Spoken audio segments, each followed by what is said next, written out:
Welcome to the Slop Temple. We pray this video helps. You need the TikTok app and a clip ready. Open the editor and add your text now.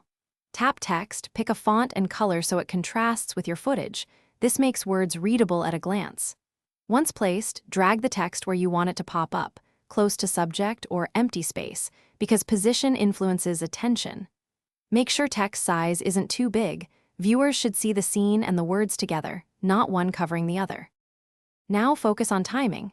Tap your text, then set duration so it appears exactly when the action or beat hits. Timing creates emphasis and feels intentional. If you need complex timing, split your clip into segments and place separate text boxes for each segment, because that gives you frame-accurate control. Use TikTok's built-in animations or quick sticker motion to add movement. Subtle entrance effects pop more than sudden jumps, and layered texts support emphasis without clutter. Finish by previewing the whole video. Watch for timing drift and adjust duration or position so every word lands cleanly.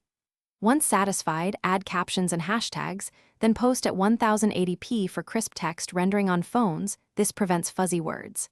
If text jumps or misaligns after export, reopen the editor, delete the problematic text, and re-add it with fresh duration. This fixes most sync glitches because it resets the layer timing. Upload again, only after confirming the fix. Thanks for watching. Consider subscribing if we helped you.